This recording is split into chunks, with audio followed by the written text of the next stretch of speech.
बिस्मिल्लाहिर्रहमानिर्रहीम। अस्सलाम वालेकुम। कैसे हैं तमाम दोस्त? उम्मीद करता हूँ बिल्कुल खैरियत से होंगे। सबसे पहले तो ये जो आप पीछे ये अनार का पौधा देख रहे हैं, ये वही पौधा है जिसकी मैंने प्रूनिंग की थी और आपको बताया था कि हमने अनार की प्रूनिंग किस तरह करनी है। तो अब माशाल्लाह इसने ग्रोथ अपनी बिल्कुल मुकम्मल स्टार्ट कर ली है, क्योंकि छोटा पौधा इसलिए अभी तक इसने अपनी फूल नहीं लिए, फल नहीं लिया।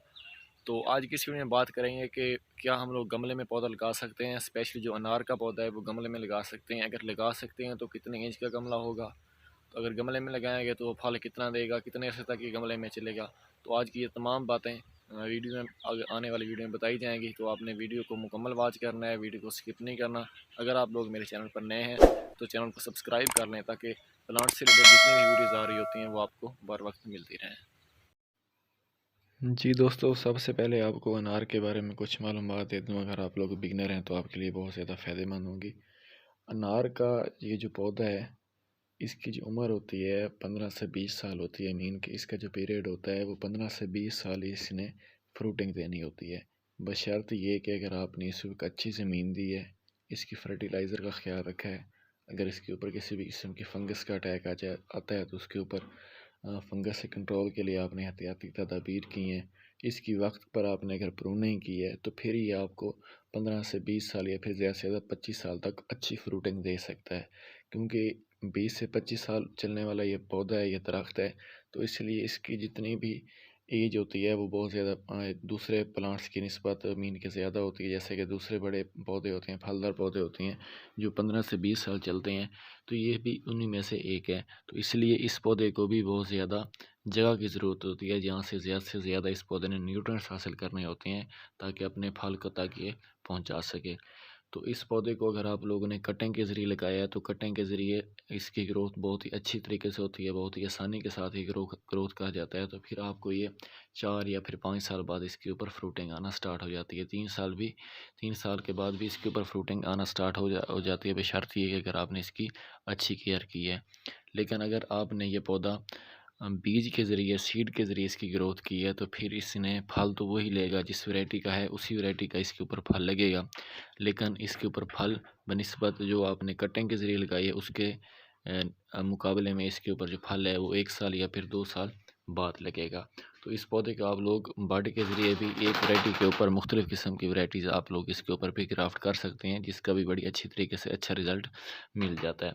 चूँकि इस पौधे ने बहुत बड़ा हो जाना होता है, इसलिए अगर आप लोग इस पौधे को गमले में लगाते हैं तो गमले में स्टार्टिंग में इसकी ग्रोथ बहुत अच्छी हो जाती है। 4 से 5 साल तक इसकी ग्रोथ अच्छी हो जाती है। लेकिन अगर 4 से 5 साल बाद इस पौधे ने फल भी देना हो तो स्टार्टिंग में ये पौधा फल भी दे देता है।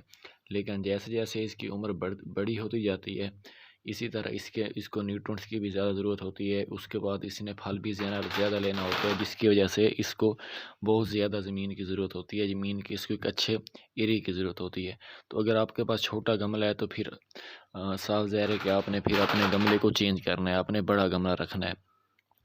तो ये आपके लिए बहुत ज़्यादा टफ़ हो जाता है, बहुत ज़्यादा मुश्किल हो जाता है। लेकिन अगर आप इसको खूबसूरती के लिए रखना चाह रहे हैं, एज़ ए आर्टिफिशियल रखना चाह रहे हैं, फिर तो ठीक है।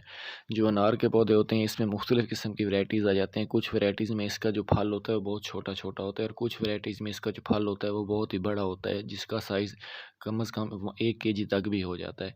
तो जो बड़े फल वाले पौधे हैं, जिसने बड़ा फल लेना है, तो साफ ज़ाहिर है उसको जितनी ज़्यादा खुराक मिलेगी उस हिसाब से उसने फल लेना होता है। तो अगर आपने एक छोटे से गमले में इस पौधे को लगाया है तो फिर आप जितनी ज़्यादा खुराक देंगे वो पौधे के लिए नुकसानदेह है। उसकी वजह एक उसके बाद इतनी जगह ही नहीं है जहाँ पे उसने खुराक को स्टोर करना है। तो जितनी ज़्यादा उसके पास रूट्स होंगी उसने उतनी ज़्यादा खुराक को स्टोर करना है। एक छोटे से गमले में उसकी उतनी छोटी रूट्स होगी, कमज़ोर रूट्स होंगी, जिसकी वजह से वो खुराक डिलीवर नहीं कर पाएगा अपने पत्तों को और अपने जो उसने फल बनाया होता है। तो इसलिए अगर आप लोग लंबे अरसे के लिए कोई भी पौधा लगा रहे हैं, जैसे कि ये हमारा अनार का पौधा हो गया, तो फिर आपने अपने पौधे को डायरेक्ट ज़मीन में लगाना है, जिससे उसकी ग्रोथ बहुत ही ज़्यादा होगी।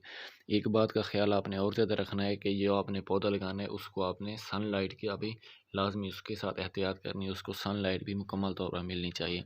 अगर यही पौधा आपने गमले में लगाया तो फिर आपने उसमें एक और बात का ख़्याल रखना है कि इस पौधे को आपने वाटर कम देना है, इतना पानी देना है जितनी इस पौधे को ज़रूरत होगी। अगर डायरेक्ट ज़मीन में पौधा लगा हुआ होता है तो उसको अगर ज़्यादा पानी भी मिल जाए तो फिर भी वो गुजारा कर जाता है, क्योंकि बहुत ज़्यादा रेत होती है, ज़मीन होती है, तो वो पानी को बहुत जल्द जज़ब कर लेती है।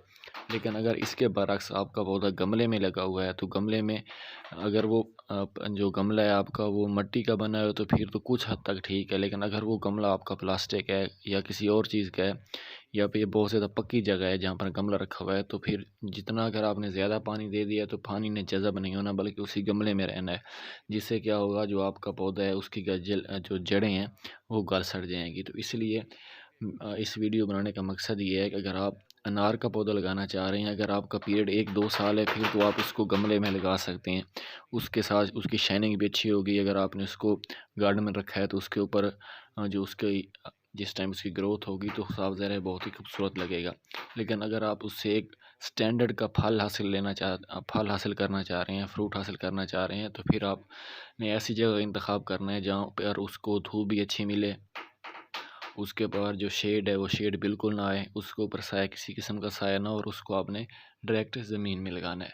तो इंशाल्लाह आने वाले वीडियो में अनार से रिलेटेड और भी वीडियोस आपके साथ शेयर करता रहूँगा, जिसमें इसका जो मेल फ्लावर्स हैं उसके बारे में आपको मालूमात दूँगा, इसके जो फीमेल्स हैं उसके बारे में आपको मालूमात दूँगा, इसका पानी के बारे में आपको मालूमात दूँगा कि हमने इसको किस तरह कवर करना है, इसकी मैनेजमेंट किस तरह करनी है ताकि जो हमारा फल का साइज़ है वो अच्छा बने। बाज़ टाइम हमारा जो फल होता है वो दरमियान से फट जाता है। तो इस तमाम वीडियोस देखने के लिए अगर आप नए हैं तो मेरे चैनल को सब्सक्राइब लाज़मी कीजिएगा, क्योंकि अनार के ऊपर मुकम्मल तफसील के साथ मैं एक सिलसिला शुरू करने लगा हूँ, जिससे अनार से रिलेटेड प्रूनिंग से लेकर उसके हार्वेस्टिंग तक आपको मुकम्मल तमाम की तमाम वीडियोस मिलेंगी। अगर इस वीडियो से रिलेटेड आपका कोई भी सवाल है तो आप कमेंट सेक्शन में पूछ सकते हैं।